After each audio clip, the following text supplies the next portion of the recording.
Assalamualaikum warahmatullahi wabarakatuh. Salam sejahtera untuk kita semua. Hari ini saya akan membahas tadi kasus percabangan if dan else. Kurang lebih kasusnya seperti ini. Ada kasus untuk penjualan buku di toko buku Gunung Agung.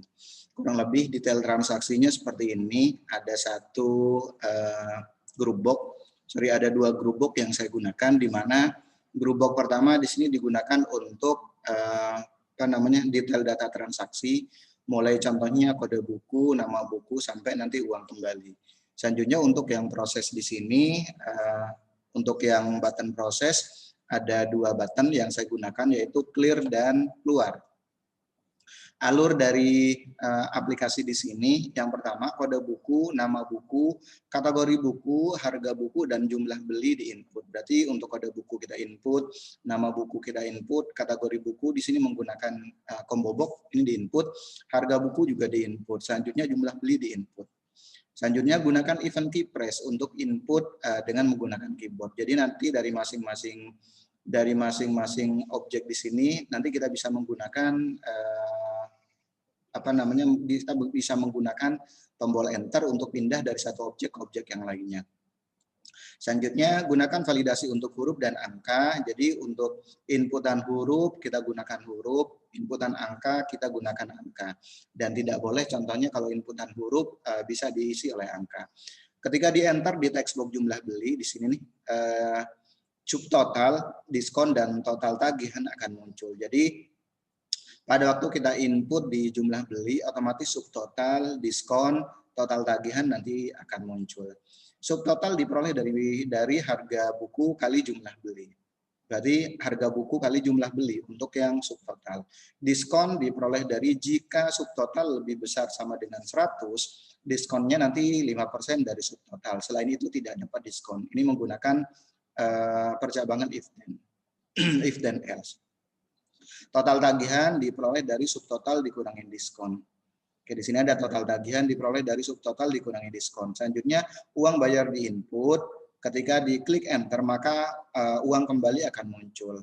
Jadi uang kembali di sini akan muncul, diperoleh dari uang kembali, diperoleh dari uang bayar dikurangi total tagihan. Button clear digunakan untuk membersihkan layar, membersihkan text box dan combo box. Button keluar digunakan untuk keluar dari aplikasi. Oke, saya review dulu untuk bentuk umum dari if dan else. Kurang lebih bentuk umum dari if dan else seperti ini. If buka kurung kondisi, tadi kan kondisinya diskon berarti. Jika diskon lebih besar dari apa? Kondisinya berarti then ekspresi 1 berarti kan dapat diskon 5%, else berarti tidak dapat diskon, berarti diskonnya sama dengan 0, and if. Kurang lebih seperti itu. Berarti langsung saja saya buka aplikasinya. Saya menggunakan bahasa pemrograman VB.NET. Dalam hal ini saya menggunakan Visual Studio 2010. Oke, saya stop share dulu. Saya buka Visual Studio-nya. Kurang lebih seperti ini tampilan dari Visual Studio saya. Oke, sebelumnya sudah mengerjakan, kita sudah latihan sampai form ke-13. Sekarang tinggal kita buka form baru dengan cara klik kanan, add Windows Form.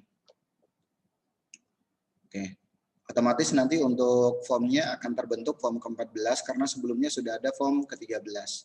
Oke, kurang lebih tampilannya seperti ini. Kita bisa perbesar. Berikutnya objek apa aja yang kita gunakan. Kalau dilihat dari formnya, di sini ada beberapa objek yang kita gunakan, terutama yang lumayan banyak adalah label. Oke, sekarang saya desain dulu untuk label toko buku Gunung Agung. Kita rubah di teksnya. Toko buku Gunung Agung. Oke. Selanjutnya kita rubah di fontnya agar nanti lebih bagus tampilannya, lebih besar, bold. Saya gunakan defaultnya saja. Cuman yang saya rubah adalah font style dan size-nya. Oke, contoh seperti ini. Berikutnya sambil kita simpan, kita menggunakan group box ada di kontainer. Oke, di sini ada group box. Data transaksi contohnya. Group box di sini saya rubah di teksnya data transaksi. transaksi. Oke. Berikutnya tinggal kita masukkan objek-objek yang kita gunakan. Itu 1, 2, 3, 4, 5, 6, 7, 8, 9, 10. Ada 10 label. Lumayan agak banyak nih. Objek-objek yang kita gunakan. 1, 2, 3, 4, 5, 6, 7, 8. Oke. Tinggal kita desain, kita edit contohnya untuk penamaannya kode buku. Untuk yang pertama, kode buku. Oke, kita atur jaraknya contohnya agar tidak terlalu besar. Nama buku, kategori buku, nama buku, kategori buku. Label 4, kategori buku. Label 5, harga buku. Harga buku. Terus jumlah beli, label 6. Kita agak rapetin aja. Jumlah beli. Setelah harga ada jumlah beli subtotal. Untuk label 7, subtotal. Selanjutnya diskon.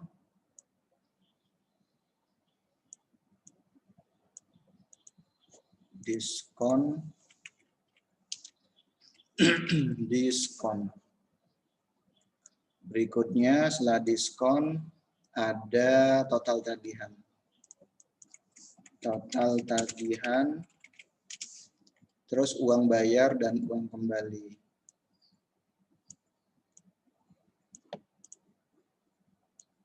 Oke, kita perbesar saja. Total tagihan, terus ada uang bayar, berarti butuh label 2 lagi.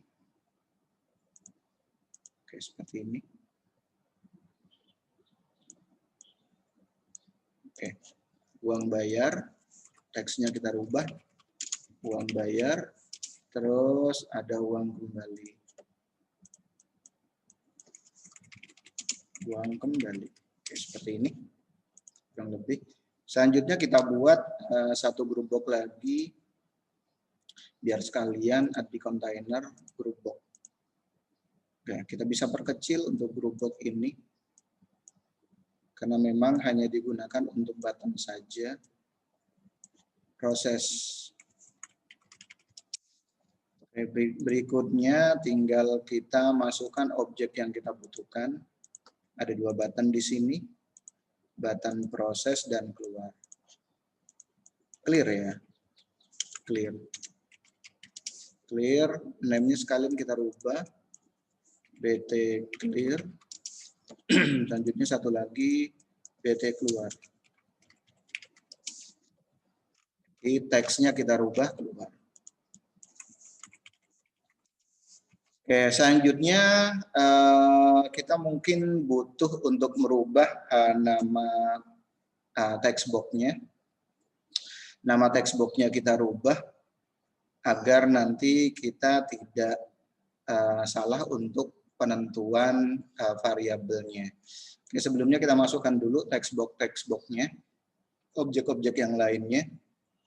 Kode buku di sini menggunakan text box. Selanjutnya nama buku juga menggunakan text box. Text box. Oke, ini lumayan banyak text box-nya. Berikutnya untuk kategori buku di sini menggunakan combo box, yang lainnya menggunakan text box. Kurang lebih seperti ini. Text box yang lainnya. Oke. Seperti ini. Agak rapat saja. Total tagihan, selanjutnya uang bayar, satu lagi uang kembali. Oke. Nanti tinggal kita rubah variabelnya atau nama dari objeknya yang cukup berpengaruh di proses aritmatikanya nanti. Jadi yang perlu kita rubah salah satunya adalah yang ada proses aritmatikanya. Itu mulai dari harga sampai ke bawah. Berarti harga di sini saya rubah Jadi contohnya TXT harga. TXT harga agar sama nanti ini TXT beli atau TXT jumlah. TXT sub total contohnya. Atau TXT sub. TXT sub. Oke, selanjutnya TXT diskon. Selanjutnya TXT total. TXT total. Selanjutnya TXT bayar. Terus TXT kembali.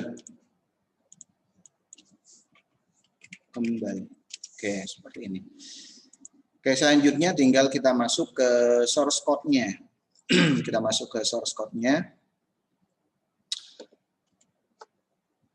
Kita masuk ke source code-nya, tentunya ada beberapa variabel yang harus kita buat. Kita buat global variabel dulu. Public, ada berapa variabel yang harus kita buat. Contohnya harga, jumlah beli, subtotal, bayar, kembali, contohnya. Jadi public, harga, selanjutnya jumlah, contohnya, terus subtotal, terus ada bayar, terus ada kembali. Contohnya saya gunakan tipe datanya integer. Oke, boleh contohnya yang lainnya pun kita menggunakan integer. Tapi untuk diskon di sini kan menggunakan persen gitu.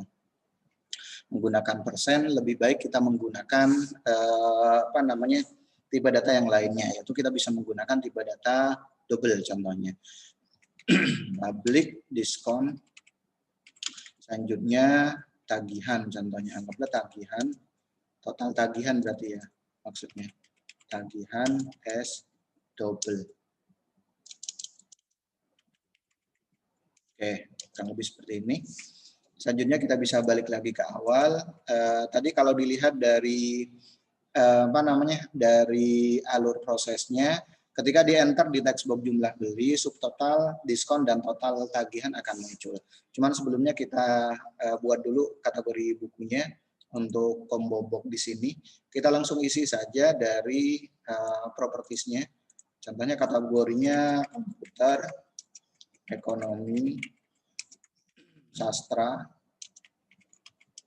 terus ada lagi contohnya bahasa, dan yang lain-lainnya contohnya.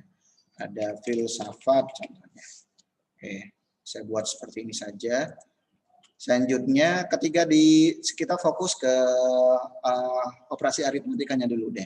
Kita fokus ke operasi aritmatikanya. Ketika di enter di text box jumlah beli, subtotal, diskon, dan total tagihan akan muncul. Diperoleh dari ini. Berarti objek ini yang nantinya akan kita gunakan. Kita fokus ke objek jumlah beli di sini. Oke, ini kan namanya TXT jumlah. Double klik, kita rubah text change-nya menjadi key press. Key press. Oke, seperti ini. Oke, kita bisa menggunakan validasi untuk text box. Text box hanya bisa diisi oleh angka. Jadi agar nanti text box ini hanya bisa diisi oleh angka, kita bisa menggunakan source code yang sudah kita pelajari sebelumnya. Oke, untuk source code-nya kurang lebih seperti ini. Berarti validasi text box jumlah beli hanya bisa diisi oleh angka. Ini untuk validasinya. Baru selanjutnya tinggal kita masuk ke tinggal kita masuk ke source code-nya. Yang pertama yang harus kita tentukan adalah ada variabel harga. Variabel harga diperoleh dari TXT harga ya, .text. Oke. Kita bisa menggunakan val supaya nanti tidak ada kesalahan, terutama kalau ada kaitannya dengan perhitungan, terutama untuk angka. Selanjutnya jumlah beli. Jumlah sama dengan val TXT jumlah. Berarti di sini maksudnya jumlah beli ya. Berikutnya setelah harga subtotal berarti. subtotal. Di situ kan ada subtotal diperoleh dari sama dengan subtotal diperoleh dari apa? Harga kali variabel harga kali jumlah. Oke, jumlah. Oke, baru selanjutnya kita lempar. Nah, subtotal di sini menggunakan apa nih nama variabelnya? TXT sub. Jadi kita menggunakan TXT sub dot text sama dengan. Jadi TXT sub di sini diperoleh dari apa? Berarti dari variabel subtotal. Oke, kurang lebih seperti ini. Berikutnya kita akan menentukan diskon. Diskon di sini nanti ngambilnya dari mana gitu. Diskon di sini ngambilnya dari TXT diskon sama dengan TXT diskon.text. Oke, kita ngambil filenya supaya tidak ada kesalahan di perhitungan. Berikutnya tagihan. Tagihan ada tagihan berarti ya, tagihan. Tagihan di sini berarti tagihan di sini total tagihan, TXT total berarti. Atau saya samakan aja supaya tidak ada kesalahan. TXT tagihan contohnya. Berarti kan total tagihan. Oke. Saya samakan seperti ini untuk penamaannya. Tagihan sama dengan vol TXT tagihan dot text. Oke, seperti ini.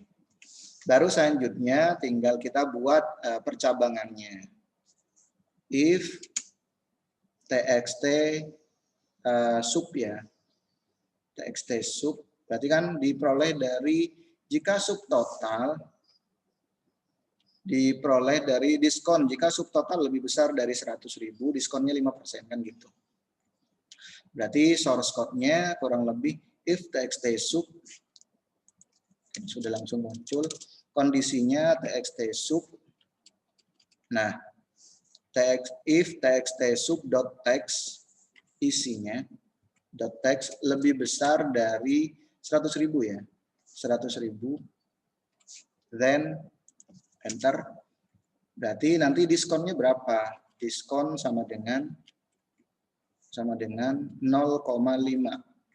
Berarti 5% berarti ya. Berarti 0,05 kali berapa nih? Dikali subtotal. Subtotal.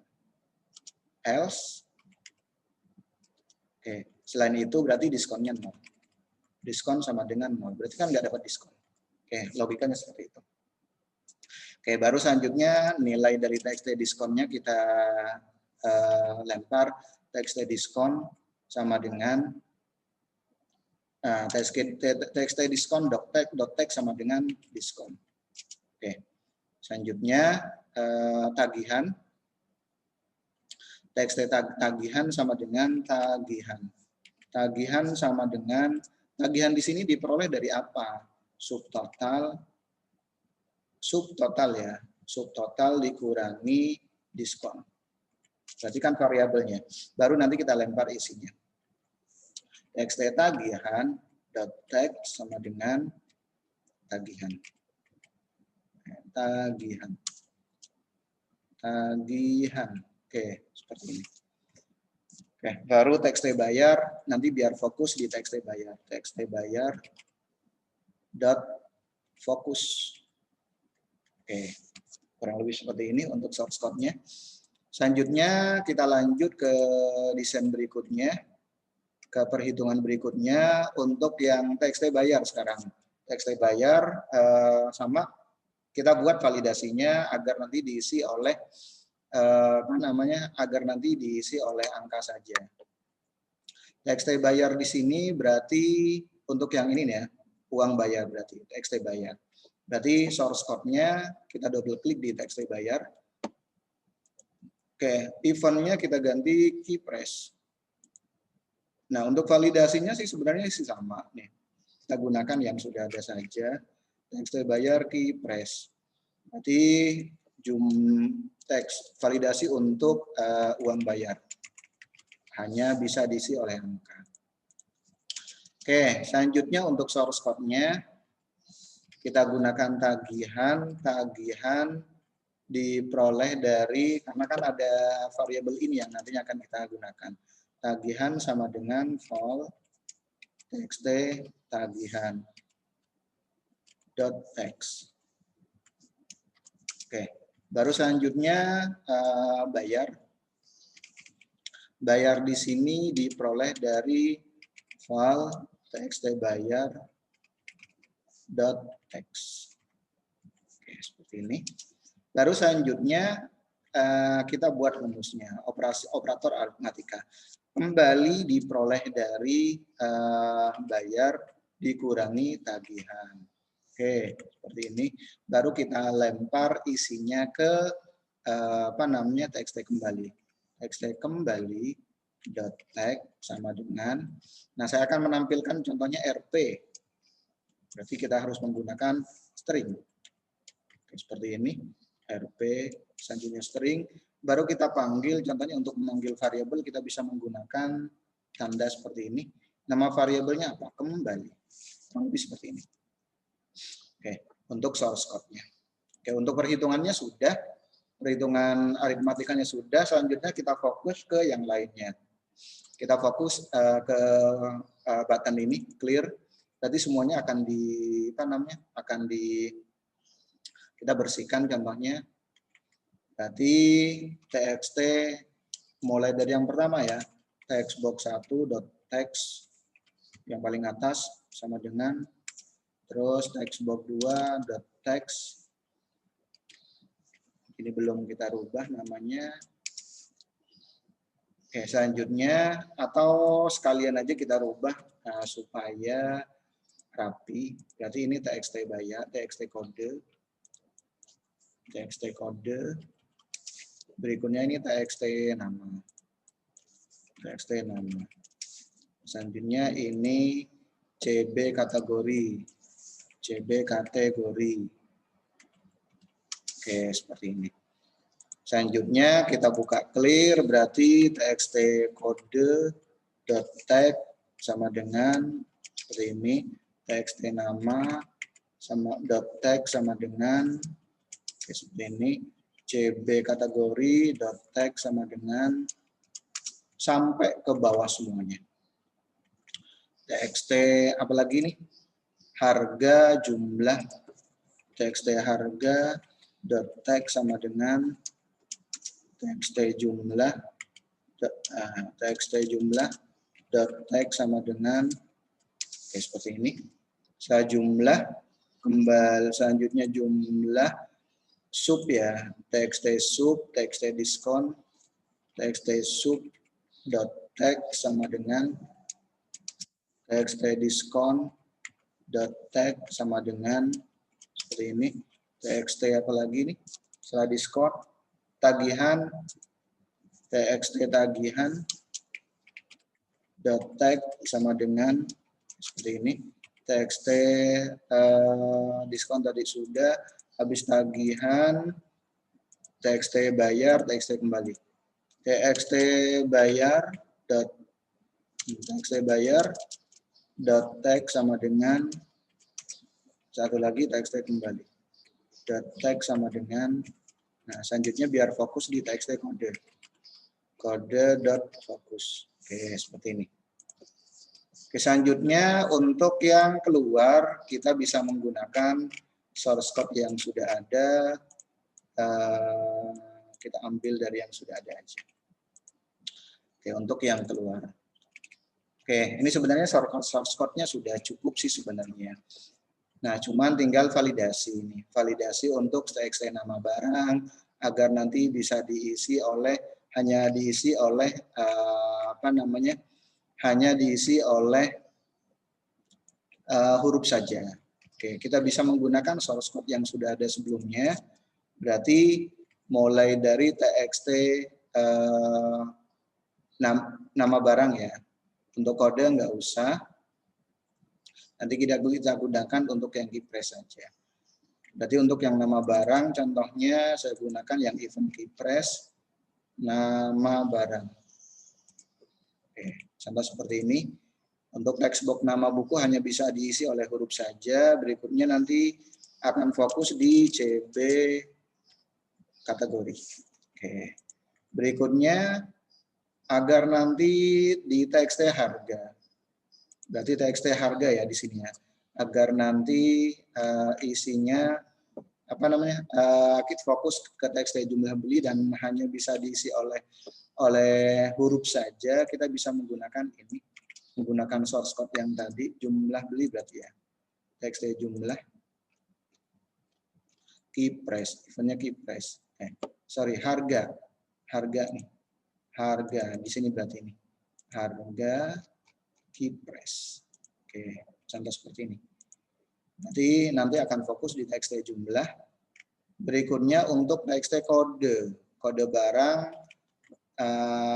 tadi supaya eventnya ke key price bisa di enter. Key price kita menggunakan source code yang sudah ada. Key price. Nah, ini nih. Berarti TXT nama ya. Nah, TXT nama fokus, biar fokus di text box nama. Berikutnya untuk yang combo box sama ini saya fokuskan contohnya sama eventnya key price. Nah, di sini. Oke. Nah, baru selanjutnya tinggal kita running. Kita running aplikasinya. Cuman startup form-nya kita rubah, project properties-nya kita rubah ke form 14. Selanjutnya kita sambil simpan, terus kita running.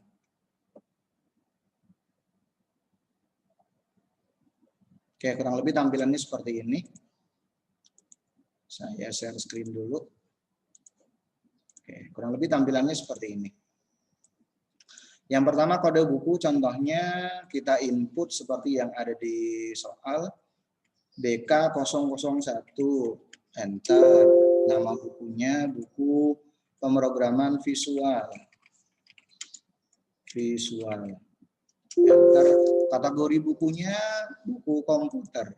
Kita enter, contohnya harga bukunya berapa. Harga bukunya contohnya 50.000. Kalau kita isi huruf, dia nggak bakalan mau. Sama seperti yang tadi di pemrograman visual, di nama buku. Kalau diisi huruf, dia nggak mau. Kalau diisi angka, nggak mau. Oke, tapi kalau yang angka, kalau diisi huruf, dia nggak mau. 50.000, enter. Jumlah belinya berapa? Kita isi huruf, dia nggak mau. Kalau kita isi contohnya 5. Contohnya, selanjutnya kita enter. Oke, otomatis nanti subtotal, diskon, total tagihan nanti akan muncul. Kenapa dapat diskon? Karena subtotalnya lebih besar dari 100.000 sesuai dengan ketentuan yang tadi. Subtotalnya adalah diskonnya adalah 5%, berarti 0,05 kali total tagihan. Uang bayarnya di input, contohnya saya bayar dengan 250.000. Pas di enter, nanti uang kembalinya akan muncul. Saya clear, akan membersihkan layar. Oke, keluar berarti nanti akan keluar dari aplikasi. Oke, ini kurang lebih untuk pembahasan studi kasus pertama, studi kasus tentang percabangan if then else. Berarti untuk percabangan ini digunakan untuk melakukan seleksi untuk yang diskon di sini. Berarti kan kondisinya ada satu, jika subtotal lebih besar dari 100.000, diskonnya, selanjutnya diskon nanti akan dapat 5%, selain itu tidak dapat diskon. Berarti kondisinya lebih besar, subtotal lebih besar dari 100.000, selanjutnya kalau contohnya diperoleh sesuai dengan kondisi, nanti statement pertama yang akan dijalankan, yaitu yang subtotal diskon yang 5%. Tapi kalau seumpamanya kondisinya tidak terpenuhi, berarti ya diskonnya 0. Oke, kurang lebih seperti itu untuk materi percabangan menggunakan studi kasus percabangan kasus pertama menggunakan if then else. Saya coba lagi kalau saya menggunakan yang nggak dapat diskon. BK002 contohnya, buku komputer, anggaplah ini. Selanjutnya saya enter. Kategori bukunya komputer, selanjutnya harganya 40.000. Saya beli 2. Pas saya enter, subtotalnya 80.000, dia nggak dapat diskon. Kenapa? Karena kalau pengen dapat diskon, subtotalnya minimal 100.000, 100.000 minimal atau ke atasnya. Kalau 100.000 berarti nanti dapat diskon. Uang bayarnya contohnya saya bayar 100.000, pas di enter nanti akan muncul yang namanya uang kembali. Oke, demikian penjelasan studi kasus pertama tentang if dan else. Mohon maaf kalau ada kata-kata yang kurang berkenan, saya akhiri. Assalamualaikum warahmatullahi wabarakatuh dan salam sejahtera untuk kita semua.